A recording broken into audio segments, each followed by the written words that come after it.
Donc, on est en direct avec Michel Martelly. Je trouve ça surréaliste. On peut commencer à faire une petite entrevue, poser des questions, mais les gens peuvent participer en posant des questions via Twitter, Facebook et Livestream sur le chat. C'est ici. Donc, si vous avez envie de parler à Michel Martelly, lui poser une question, faire un commentaire, c'est maintenant, c'est historique, c'est la première fois que ça se passe. C'est dans un objectif d'ouverture, d'écoute de la population. C'est I to Rod Roux Nelson. Bon, avant, il faut que j'intervienne. Et voilà, je te laisse la parole, Michel. Il faut absolument que j'intervienne pour saluer tous les internautes, tous ceux qui sont sur Facebook, qui sont là, qui me regardent et qui m'écoutent. Je vous dis merci de prêter l'oreille, merci de vous intéresser à la politique haïtienne, au devenir de notre pays. Et je dois vous dire aussi que nous sommes tous conscients des problèmes que confronte notre pays. Et c'est ce qui nous a amené à briguer la présidence, apporter ce changement tant désiré par cette population. Et un changement qui commence déjà. Et on le voit ce soir, un candidat à la présidence live sur Internet, sur le net. Et je crois que c'est une grande première. Je pense que ça s'est jamais fait jamais fait sur la planète dans le monde.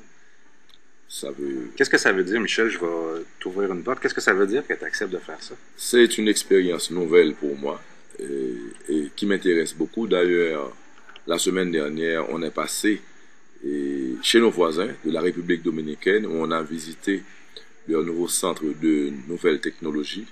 Un centre qu'ils ont commencé à bâtir, ça fait déjà 10 à 15 ans et qu'ils finiront de construire dans 10 à 15 ans encore. Alors ça vous montre déjà comment on planifie, comment on programme. Il ne s'agit pas de plonger sur un dossier, mais de bien planifier. Des fois, un bon projet prend 20 ans, pour être réalisé. Et ça vous montre aussi, et c'est pratiquement une cité. Il y a Thierry que vous voyez derrière moi avec les lunettes. Thierry, il a même pris les photos de la maquette. Alors Thierry, tu es là. Tu peux parler, Thierry. Thierry a fait une photo de la maquette.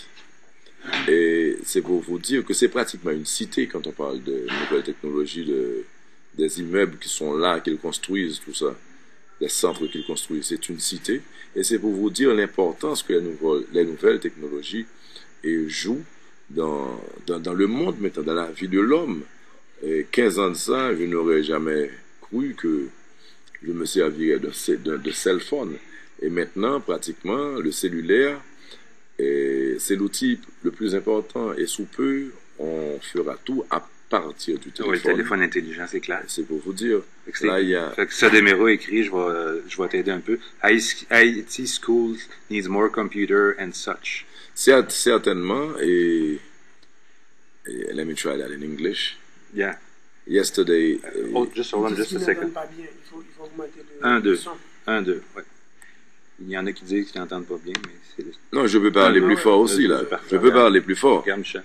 Parce que le président, il a une voix quand même. Une voix chantant. Puis ce que j'ai le volume.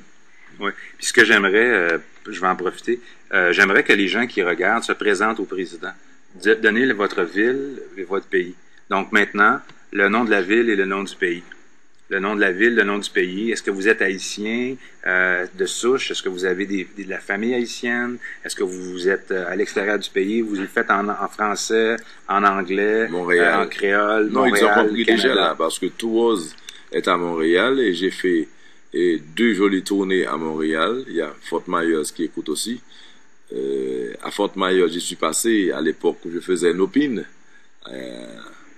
Et là, il y a New York qui nous écoute aussi, le Connecticut.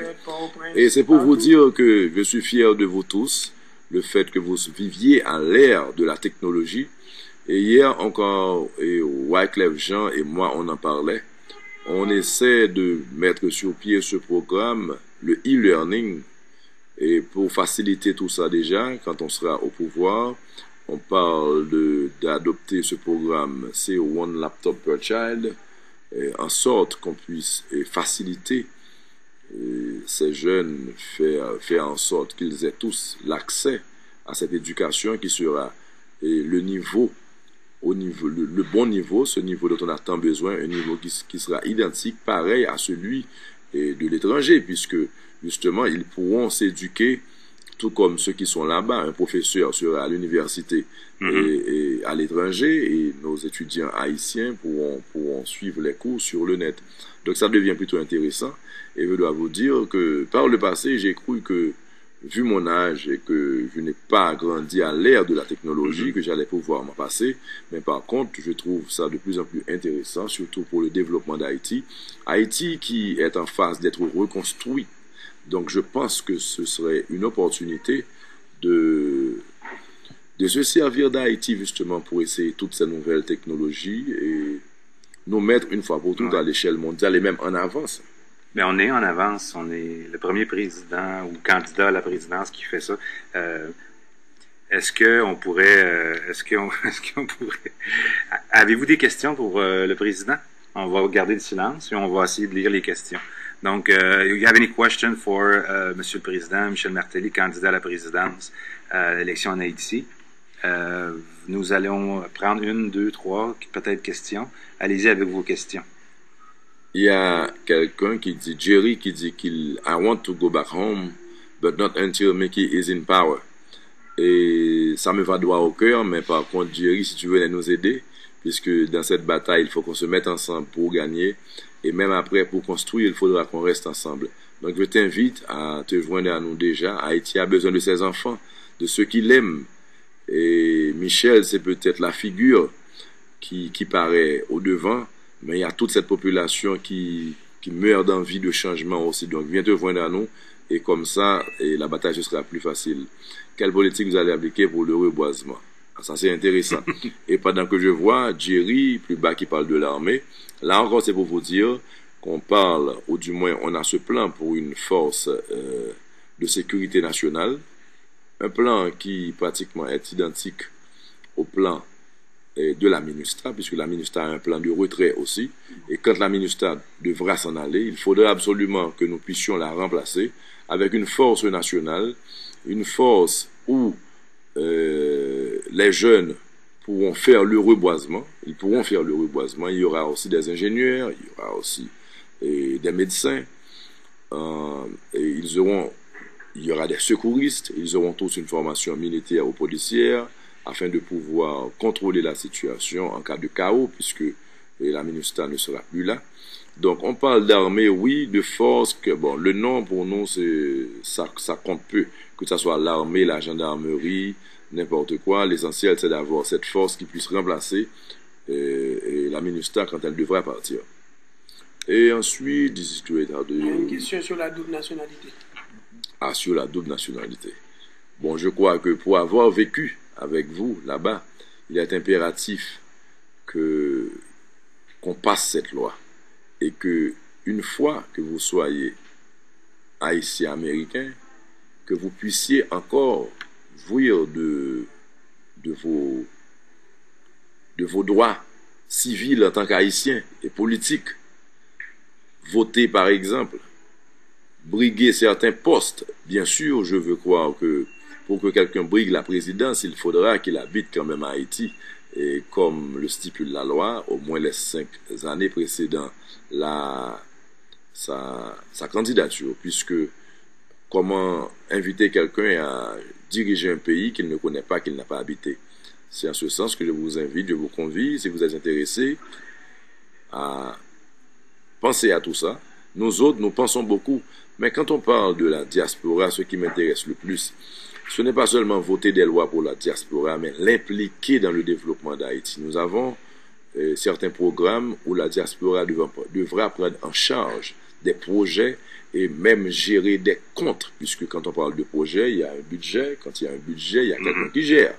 Et on aimerait que ça passe par la diaspora. La diaspora a toujours rêvé de participer. Il ne s'agit pas de participer tout simplement au niveau politique, il s'agit aussi d'être là, et de mettre la main, de revenir au pays, de gérer des comptes, de planifier, de présenter des projets et de participer au développement, pas juste pouvoir jouir de ses droits. Et c'est cette implication qu'on attend de la diaspora. Elle reste un membre important de notre population. Et donc, on attend la diaspora. Il y a Là, je lis, hein, entre-temps, Ben, c'est ça, Michel, je vais juste me permettre de dire que c'est exactement la manière de le faire. Tu lis, tu regardes, tu écoutes, tu fais des commentaires. C'est un dialogue. C'est comme avoir un dialogue avec les citoyens du monde. Là, il y a une jolie question. Can I talk about my priorities? I have to tell you that dans l'état où se trouve notre pays, je crois que tout est une priorité.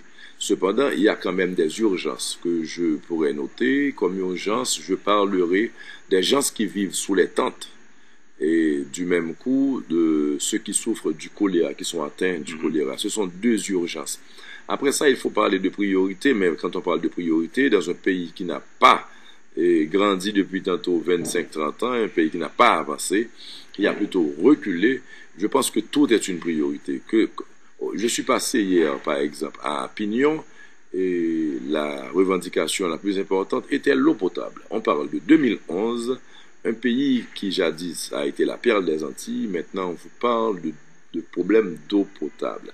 Donc c'est pour vous dire que tout est à pratiquement faire, je ne dirais pas refaire, puisque s'il y avait eu l'eau auparavant, on aurait pu réparer s'il y avait un petit problème, mais ils n'ont jamais eu un système où pour avoir l'eau potable. Donc à ce niveau-là, on a promis de leur apporter de l'eau potable une fois qu'on serait élu, même pas président, hein, élu avant qu'on ne rentre en fonction. Et je te laisse, je reviens dans 2 minutes. Tu es capable de dicter comme un grand. Vas-y. Ouais, on parlait des priorités. Au niveau de l'éducation, j'ai promis à ma population, à mon peuple, qu'avant la fin de mon mandat, je m'assurerai que l'éducation soit gratuite en Haïti, et ceci dans les 10 départements. Bien entendu, on sera au pouvoir à partir du 16 mai. L'école ne sera pas gratuite dès ce jour-là. Mais je peux vous dire déjà que on va travailler afin que la première année, disons septembre 2011, qu'on soit fin prêt pour implémenter tout ça dans un département et qu'on puisse rôder, identifier les problèmes et refaire ce qu'il y aura à refaire, arranger ce qui devra être arrangé et ensuite bien modeler tout ça et faire la réplique dans d'autres départements en sorte que et si la première année, on aura fait ça dans un département, durant les autres années, on en fera dans 2, 3, 4, en sorte que, après mon mandat de 5 ans, que l'éducation soit gratuite sur toute l'étendue du territoire. Ça, c'est un impératif, puisque la force d'un pays, c'est ses ressources humaines particulièrement, c'est la population, c'est le peuple.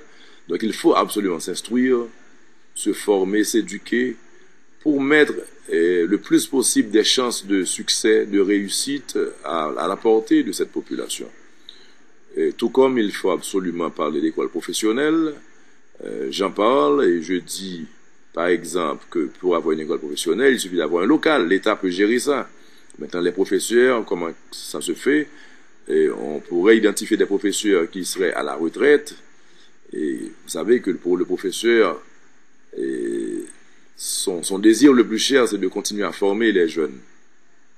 Donc, à travers des programmes de coopération, on pourrait identifier certains professeurs qui viendraient de l'étranger et des pays francophones, qu'on parle de Canada, de la France, du Canada, de la France, et de l'Afrique ou encore des Antilles françaises, qu'on parle de professeurs haïtiens vivant encore en Haïti qui seraient à la retraite, mais qui décideraient de participer, de s'impliquer, parce qu'on va beaucoup insister sur l'implication citoyenne, en sorte que l'homme haïtien finalement ne demande pas ce que son pays va faire pour lui, comme le disait l'autre, mais qu'il soit prêt finalement à participer, à s'intégrer. Et là, les questions, l'autre airport pour Haïti, c'est l'une des choses les plus faciles. Airport pour Haïti, il y a le BOT